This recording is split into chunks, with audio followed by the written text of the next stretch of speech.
Jai Bhim, all the uh, our friends and our comrades. Um, yes, trans identities, trans and queer identities, legal discriminations. And I'm going to talk about the legal discrimination and the social patriarchy, political and economics and exclusions. So legal discrimination, yes, we are facing all the Indian, you know, oh, sorry, all over the country, all the queer and trans people, the trans persons, we are all facing so many discrimination in the name of caste, gender, color, and everything. So, and body shaming, all the kind of discriminations we are facing. But the legal discrimination, now the situation it's little bit changed in all over the across the country. All the humans, they are coming ready to accept the trans person as a, you know, our friend, our sister, our brothers, or you know, whatever the relationship is there. So they're all treating all the trans persons and the queer persons their consent. But here they are not ready to give our rights. They are ready to, you know, accept as a, you know, okay, they're all also a person. They're also a, you know, they're also part of our society. They are ready to accept that. But the civil society, the cisgender community people, they are not ready to give our rights. When we raise our rights, all the cis community people, they are, uh, you know, giving their silence is the response. So we are, most of the time, we are getting silence is the response from the cis community people. So the legal discriminations, yes, when the NALSA judgment it's happened, you know, in 2014, as per NALSA judgment, all the trans persons, we are considered, you know, we are treating as a human. But when the Trans Act is passed in the, you know, last year, the 2020 beginning, the Trans Act, as per the Trans Act, yeah, from the beginning onwards, we are all opposed that Trans Act, but the Trans Act doesn't provide, you know, any kind of our basic rights, and it doesn't give any upliftment to our community people.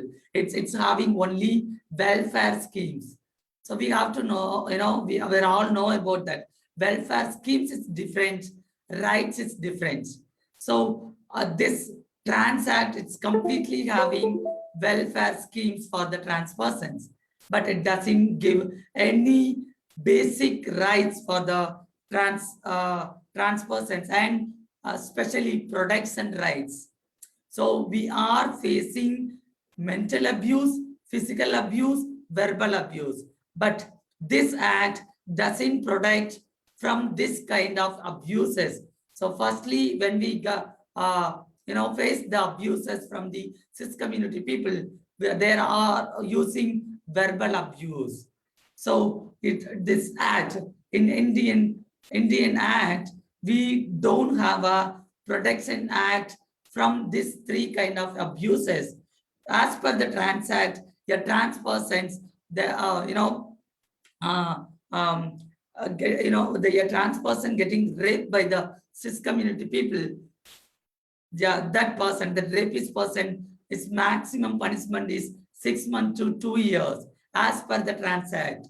But when the same thing is happened against the civil society, the cis community women, we are having so many kind of protection acts, BOXO acts, and you know, SC Atrocity Act, and the minimum punishment is 6 years, 6 years to 7 years. But when the same thing is happened against the trans persons, the maximum punishment is 2 years.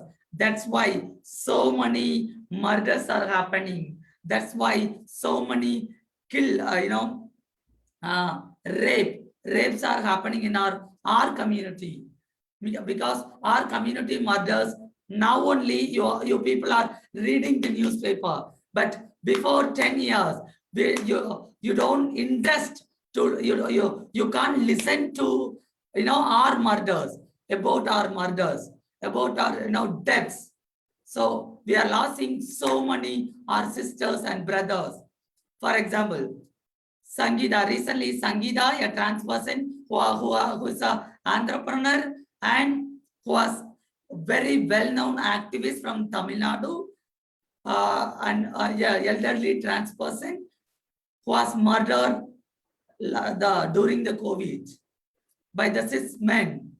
And the same, she was, that cis men killed her, and he put her body into the plastic drum. After 3 days only, the neighbors found the bad smell from the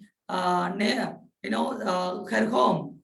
So finally, they approached the police station, and police found her dead body. And we didn't get a justice for Sangeeta. And the same thing is happened in the 2019. Rajati, who is a temple priest. Some group of gundas came into the temple, and they cut her head. They throw her head into the, in front of the temple. And this incident, it's happened daytime.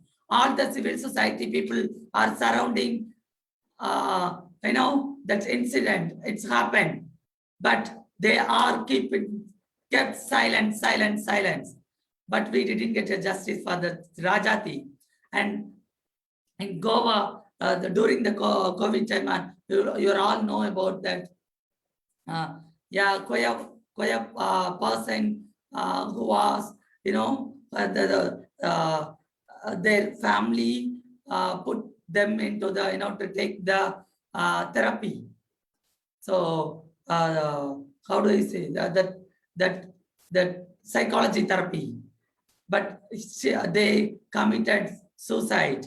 And the same thing, it's happened in the Mumbai. Yeah, a HIV infected trans person who was committed suicide because of she didn't get proper nutrition food and proper medicine during the COVID time.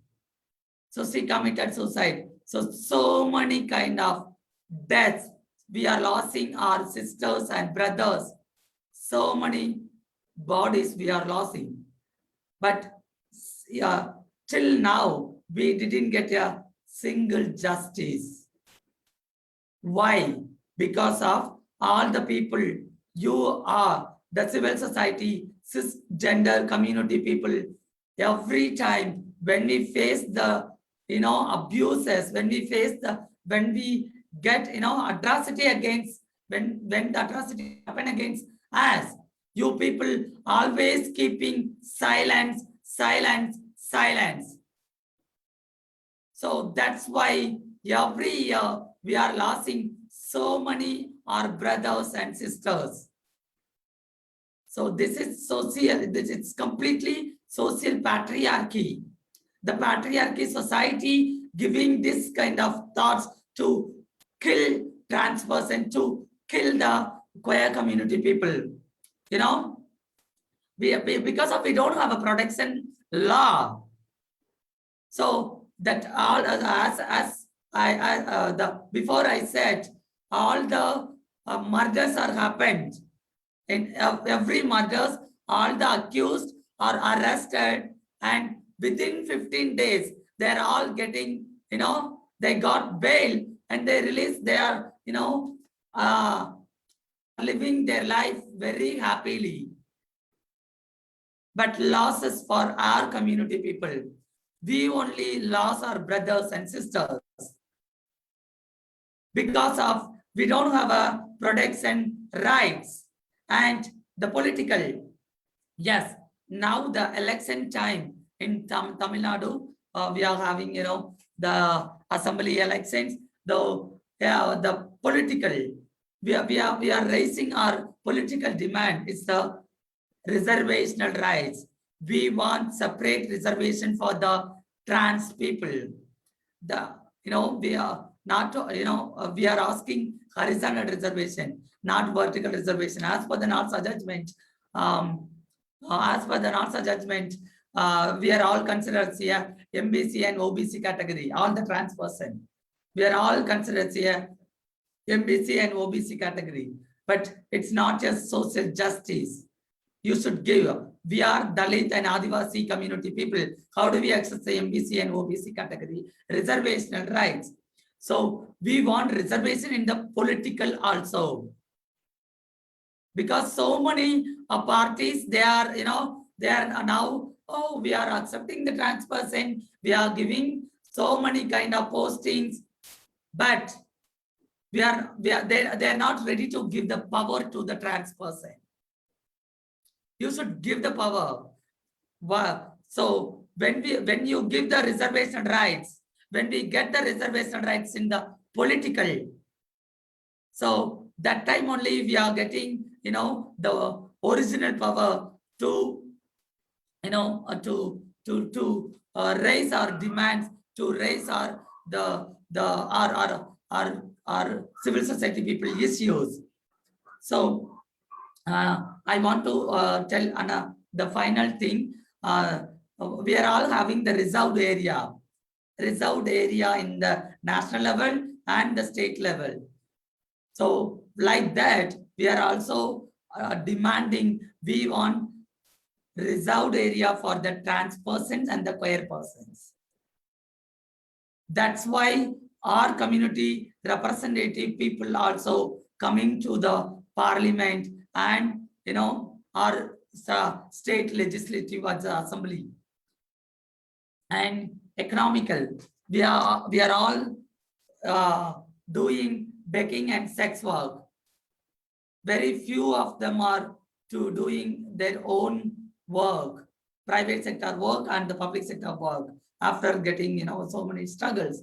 But still now we are doing begging and sex work. Whatever we are doing begging and sex work, we are also taxpayer of this country. But this country, people, the state machinery and the government doesn't come, ready to give our rights. So we are fighting for our rights.